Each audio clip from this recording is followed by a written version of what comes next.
के ऊपर बलात्कार, हिंदू मठ मंदिरों को जलाना, तोड़ना, लूटना, हिंदू परिवार में हिंदू संपत्तियों के ऊपर आक्रमण, लूट पाट, आगजनी, हिंदुओं को हत्या, लगभग 650 लोगों को घायल करना, 11 लोगों को हत्या करना, ये सारी घटनाएं अभी घटी। राम मंदिर की जब आंदोलन यहाँ चली, उसका परिणाम वहां हुआ, हजारों लाखों हिंदुओं को घर बार छोड़कर बांग्लादेश छोड़कर यहाँ आना पड़ा। देश का विभाजन के समय भी सारे हम नवाखाली से लेकर के और सातखीरा तक जगह जगह दंगा हुआ, लाखों हिंदू बेघर हुए। बार बार ऐसा घटना हमको देखने को मिलता है बांग्लादेश में। चाहे सरकार जो भी हो, वहां इस परंपरा को रोकने का नाम नहीं ले रहा है। आज वहां जो सरकार है, उनकी प्रधानमंत्री अपा हसीना है, जिनको सब अपा बोलते हैं, दीदी बोलते हैं, और कुशलता से सरकार चला रही है। उनके आने के बाद संख्या कम हुई है, लेकिन रुकी नहीं है। पिछले बार ऐसा घटना घटा था, हिंदू देवी देवताओं पर आक्रमण, हिंदू साधु संतों पर आक्रमण हुआ, हत्या हुई। कई लोग वहां से भाग के यहाँ आए, हमसे मिले। रामकृष्ण मिशन, चिन्मय मठ, गौड़िया मिशन, इस्कॉन, राम ठाकुर, अनुकूल ठाकुर, भारत संघ, ऐसे सैकड़ों हमने धार्मिक संस्था जो वहाँ स्थापित होकर यहाँ आए हैं। आज भी वहाँ उनका सेवा चलता है मानवता के लिए। संतों मानवता का सेवा करते हैं, काम करते हैं, गरीबों का सेवा करते हैं। ऐसे संतों पर, ऐसे आश्रमों पर लगातार आक्रमण हो रहा। उस समय भी हम लोग प्रदर्शन किए थे, बांग्लादेश हाई कमिश्नर में जाके मेमोरेंडम दिए थे। हसीना सरकार ने उस समय पूरी ताकत से इस शक्ति को दबाया था और लगभग 8000 लोगों को अरेस्ट किया।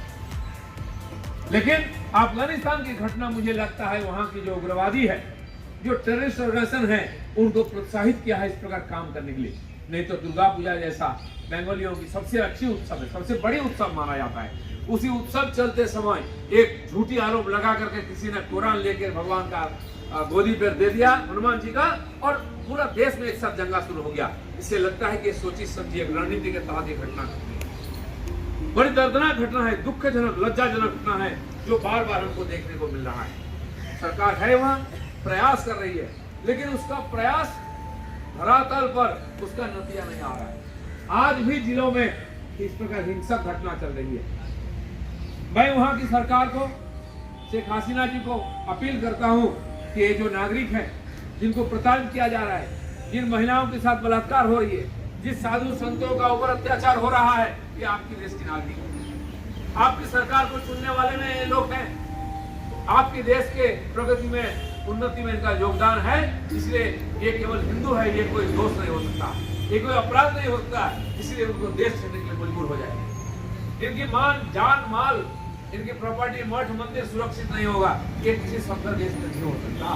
इसलिए आपकी जिम्मेदारी होती है कि वहाँ की हिंदू समाज की सुरक्षा दे करके यह निश्चित करे कि वो अपने देश में और निश्चिंत रह सके। लेकिन परिस्थिति उस तरफ नहीं है। आज भी परिस्थिति काबू में नहीं है, परिस्थिति काबू में आना चाहिए। हसीना जी, हम जानते हैं ऐसा दर्दनाक घटना का सामना आपको भी करना पड़ा है। इस प्रकार उग्रवादी संगठन का आक्रमण आपके परिवार के ऊपर हुआ है। आप अपने परिवार परिजनों को खोया है। आप जानते हैं अपने परिजनों को, अपने रिश्तेदार को खोने से क्या दुख होता है। आपके पिताश्री ने देश को बनाया है और उनको हत्या किया गया था, आपका पूरा परिवार को खत्म किया गया था।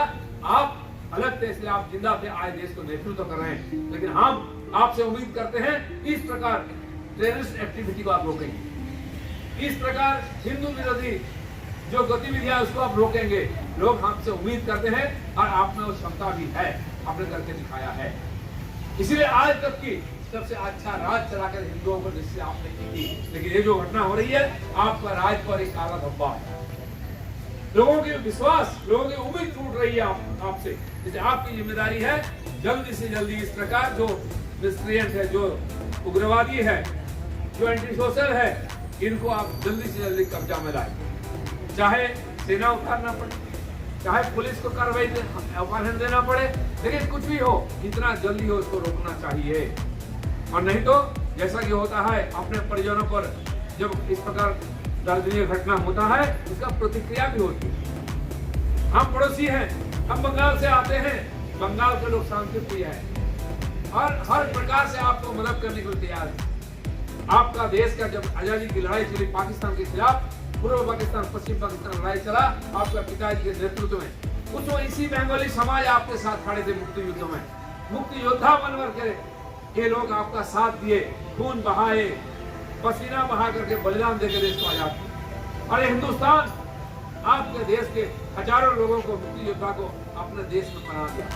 बंगाल में बांग्लादेश के मुक्ति योद्धाओं का हम लोगों ने जगा दिया, अपना रोटी भात भाग करके खाए उनके साथ, उनकी सारी प्रकार सुविधाएं दी, तभी देश आजाद हुआ था। ये नहीं भूलना चाहिए, हिंदुओं का खून भी उसमें है।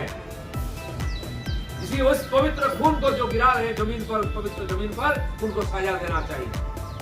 हिंदू सहनशील है, उदार है, विश्व मानवता की बात करने वाले, पेड़ पौधा पशुओं को पूजा करने वाले और नर में नारायण देखने वाले ऐसे महान समाज, तपस्वी समाज, और उनके जो संत होते हैं वो मानव सेवा के लिए अपना सर्वस्व न्यौछावर करके इदम न मम इस प्रकार स्लोगन देकर आगे बढ़ते हैं। तो हर मानव में जो माधव को देखते हैं, ऐसे संतों को ऊपर आक्रमण करना, हाथ उठाना, खून बहाना, उनकी हत्या करना, ये बहुत निंदनीय है। वही काम बांग्लादेश में हो रहा है, बार बार हो रहा है। वहां से संतों को भाग करके यहाँ आना पड़ा। लोगों के एक पैसा का सहयोग से बना हुआ आश्रम को जला दिया जाता है, लूट लिया जाता है।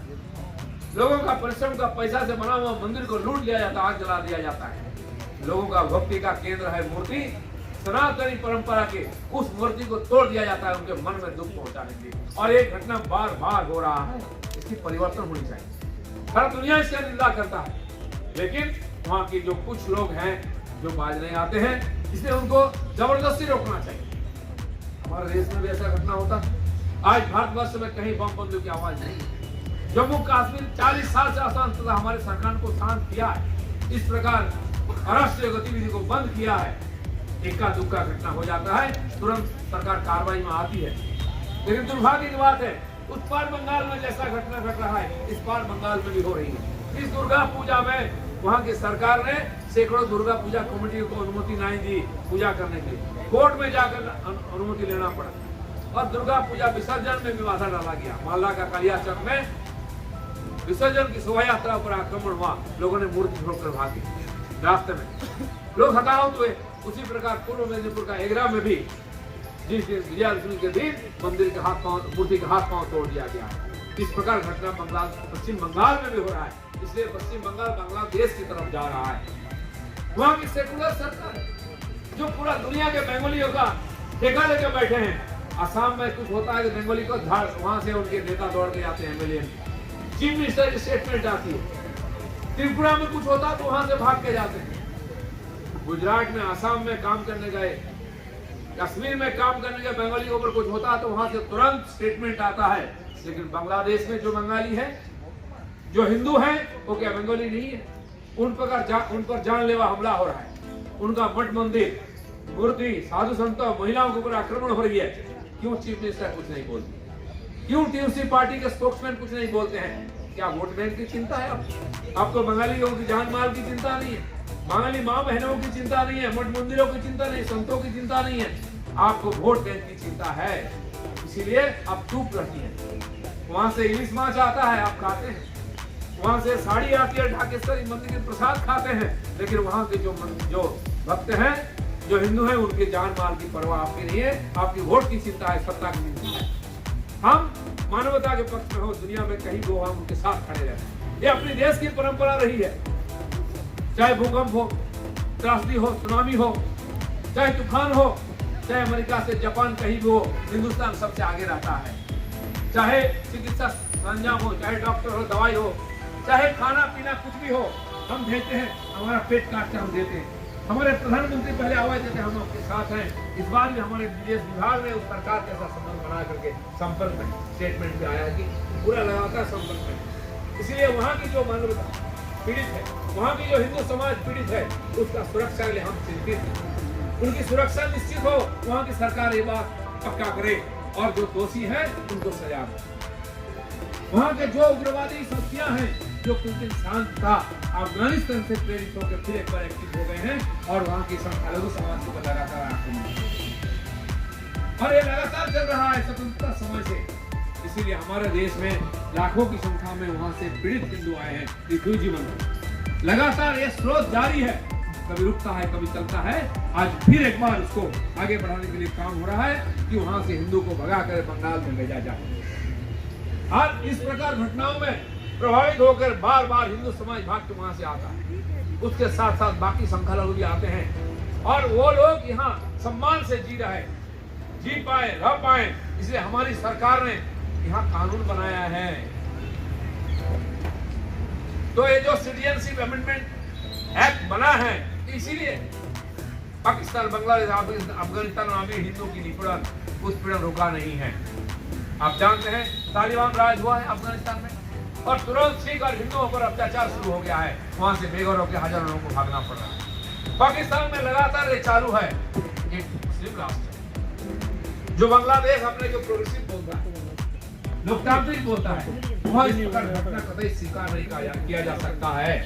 आज वही घटना देखने को मिल रही है। इसलिए हमारी वहाँ की सरकार के पास निवेदन है, आप जल्दी से जल्दी इसको रोकें। जो भी व्यक्ति हो, चाहे किसी पार्टी से हो, किसी से धर्म से हो, कुछ भी हो, उसको रोकना चाहिए और उसको कानून के दायरे पर लाना चाहिए। और वहाँ की जो समाज जो दुनिया की सुख शांति चाहते हैं, जो सर्वे भी सुखिनः सन्तु सर्वे सन्तु निरामया बोलते हैं, ऐसे समाज जो बार बार उत्पीड़न का शिकार हो रहा है, उसको सुरक्षा देना चाहिए। वो समाज वहाँ सम्मान के साथ जी सके, इस प्रकार व्यवस्था होना चाहिए, इस प्रकार वातावरण बनना चाहिए। इसीलिए आज हम यहाँ उपस्थित हैं। बंगाल में भारतीय जनता पार्टी की तरफ से हर जिला में हम लोग प्रदर्शन कर रहे हैं और यहाँ समाज के सारे लोगों को बुला करके हम एक टोकन के रूप में यहाँ बैठे हैं कि दिल्ली के लोग भी ये जो घटना हो रहा है इसका विरोध में है। बांग्लादेश के हिंदुओं का जो उत्पीड़न हो रहा है उससे चिंतित है। हम उनके साथ हमदर्दी जताते हैं, हम उनके साथ सहभागी होते हैं। हम चाहते हैं कि वहाँ के हिंदू सुरक्षित हो, सुनिश्चित हो और वहाँ की सरकार ये जिम्मेदारी निभाए। ये उनकी पहली जिम्मेदारी होती है कि संख्यालघुओं को सुरक्षा दे। हिंदुस्तान में हर संख्यालघु सुरक्षित है, हर भाषा भाषी, हर धर्म के लोग सुरक्षित हैं, चाहे संख्या कितनी भी हो। दुनिया के किसी भी देश से ज्यादा सुरक्षित है। इसलिए हम दावे के साथ बोल सकते हैं कि यहाँ जैसा सुरक्षित है संख्यालघु, हमारे पड़ोसी बांग्लादेश, पाकिस्तान, अफगानिस्तान में भी संख्यालघु सुरक्षित होनी चाहिए। वहाँ की प्रताड़ित हो गए, कोई हिंदू यहाँ आ जाए, कोई सिख यहाँ आ जाए, ईसाई पारसी आ जाए, ये जायज नहीं है।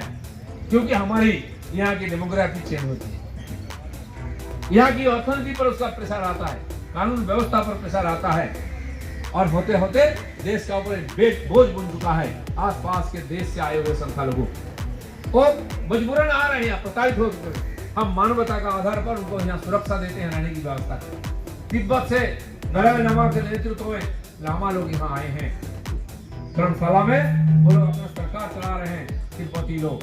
हमने उनको सुरक्षा दिया। सैकड़ों साल से परंपरा जारी है। पारस में जब पारसिकों के ऊपर आक्रमण हुआ, इस्लामिक आक्रमण, वो लोग भाग के यहाँ आए थे। आज भी हमारे देश में सम्मान के साथ रह रहे हैं और देश की प्रगति में योगदान दे रहे हैं। यहूदियों के ऊपर जो आक्रमण हुआ 2000 साल पहले, इस्राइल छोड़कर भागे दुनिया में अलग अलग देशों में, और कुछ लोग हमारे देश में आए थे। आज भी हम उनको अपने छाती पर रख करके उनको सुरक्षा देकर सम्मान के साथ इस देश के नागरिकता के साथ और रहने के लिए दिया है। उन्होंने भी देश के साथ देश और इसमें योगदान दिया। इसी प्रकार जब श्रीलंका से तमिल भाइयों को अत्याचारित करके भगाया गया, वो भी हमारे देश में आए हैं, यहाँ सुरक्षा लेके आते हैं और देश स्वतंत्र का समय और बाद में बांग्लादेश, पाकिस्तान, अफगानिस्तान से भी हजारों लाखों करोड़ों हिंदू वहां से सिख दूसरे धर्म के लोग भाग के आए हैं। वो आज हिंदुस्तान में निश्चित होकर रह रहे हैं। ये हमारी परंपरा है। इसलिए हम चाहते हैं हमारे पड़ोसी जो जिसका सुख दुख में हम हाथ बढ़ाते हैं, साथ देते हैं, वो भी इस परंपरा को माने। किसी एक धर्म का व्यक्ति है इसलिए उसको जीने का अधिकार नहीं, किसी एक धर्म का अनुसारी है इसलिए उसको धर्माचरण करने का अधिकार नहीं, उसका माँ बहन की सम्मान नहीं रहेगा, वो उसका धर्म उत्सव पार्वण उद्यापन नहीं कर सकता है, ये कतई स्वीकार नहीं किया जा सकता है। इसीलिए आज की जो स्थिति है बांग्लादेश में, जिस प्रकार गरीबों का और बार बार अत्याचार हो रहा है, ये रोकना चाहिए, इसकी अंत होनी चाहिए। नहीं तो आगे चलकर बाकी इसका प्रतिक्रिया सब जगह हो सकता है। मुझे पूरी उम्मीद है